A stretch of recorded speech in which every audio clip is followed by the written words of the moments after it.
მოგესალმებით, მე ვარ ნათია გოგოჭური, შეშიმოპირი გოგონას დედა, რომელსაც მუდმივად ჭირდება სამედიცინო მომსახურეობა. სესილი არის 12 წლის გოგონა, რომელსაც ასევე ჭირდება ენდოკრინოლოგის და გინეკოლოგის მეთვალყურეობის ქვეშ ყოფნა.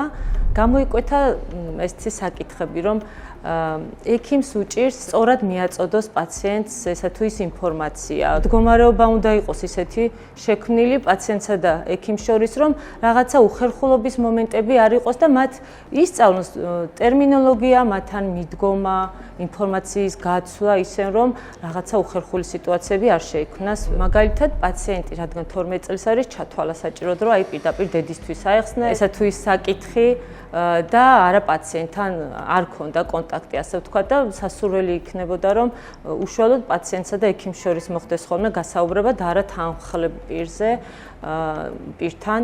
მე რო ვიცოდი, რომ ეს შეიძლება ეს მომენტი ყოფილიყო, მე ჩემი შვილი შევამზადე ამისთვის და მოვიძე ინფორმაცია, როგორ შეიძლება და ამასაკისთვის შესაბამისად მიმეწოდებინა, თუნდაც მის ფიზიოლოგიურ აღნაგობაზე, თუნდაც ის როგორ დაიცვას თავი, ან არ ჩავარდეს რაღაცა შრობის წინაშე, არ მოხდეს თუნდაც ძალადობის მხრივ. მირჩევნია მშობლისგან ჩემგან იცოდეს და აი ყველა მშობელს მინდა მოუწოდო უბრალოდ გქონდეთ ხშირი კომუნიკაცია შვილებთან, გაეცნონ ბევრ საინტერესო ინფორმაციას, გქონდეთ კონტაქტი ფსიქოლოგებთან, თუ მათ უჭირთ აი ამ ინფორმაციის გადაცემა შვილებისთვის.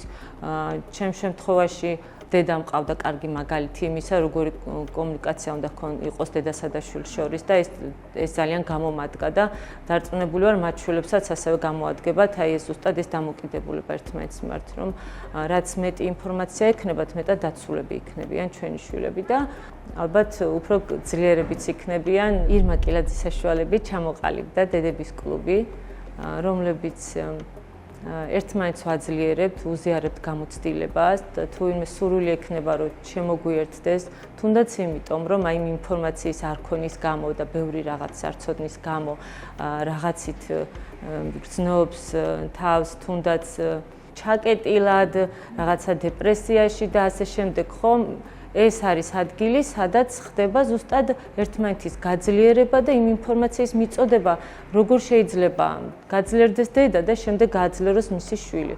და ყველაზე კარგი საშუალება ინფორმაციის ქონა არის და ვისურვებდი, რომ ყველა დედა იყოს ძალიან ძლიერი პირველ რიგში, იმიტომ რომ თუ თავად არ იქნება, ვერც ერთი სამედიცინო სფერო, ვერც ერთი სფერო ისე ვერ დაეხმარება საკუთარ შვილს, როგორც ძლიერი და ესეთი აღჭურვილი, ინფორმაციით აღჭურვილი დედა. ვუსურვებ ყველას წარმატებას.